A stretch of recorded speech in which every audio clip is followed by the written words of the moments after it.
Kung ito man ang huling awiting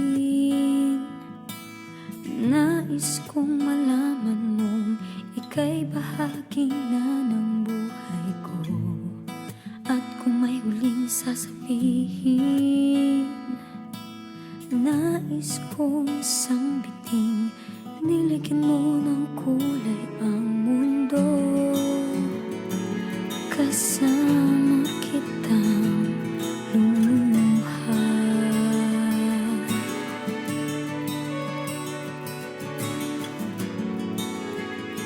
Dahil sa'yo ako'y may pag-asa.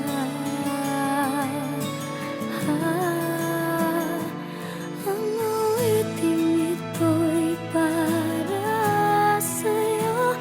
At kung maubos ang tinig, di magsisisi. Dahil iyong narinig mula sa labi ko. Salamat, salamat,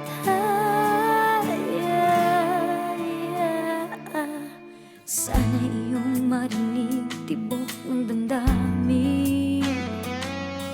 Ikaw ay mahalaga sa akin. Ang awitin ko'y iyong dinggin. At kung marinig ang panalangin, lagi kang naroroon, humihiling ng pagkakataon. Masabi ko sa'yo ng harapan,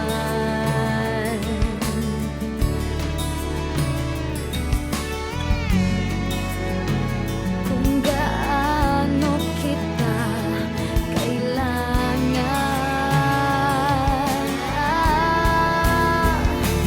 Ang awiting ito'y para sa'yo.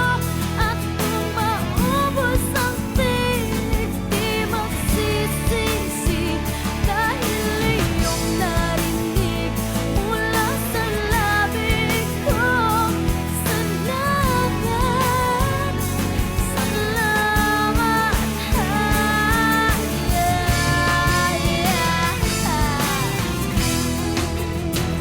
Ito na ang pagkakataon.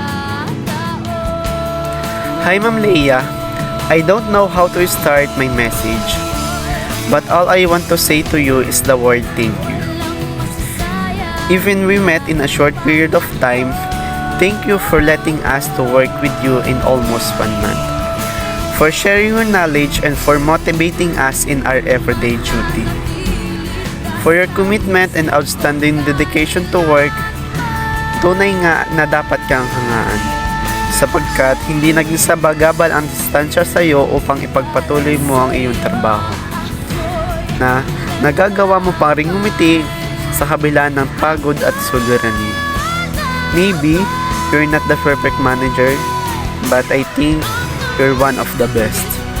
You're not outstanding, but you are enough. Thank you for being part of our journey here in Jollibee. Bagamat nagkasama tayo sa maikling panahon, ay napakarami naman ng mga masasayang iniwan mong alaala. Salamat sa pagsama sa amin sa saya at pag-alalay sa amin sa aming trabaho. Hindi kita or namin malilimutan. Wishing you all the best, Ma'am Leia, and may success follow you wherever you go. Keep safe po, and we will miss you, Ma'am.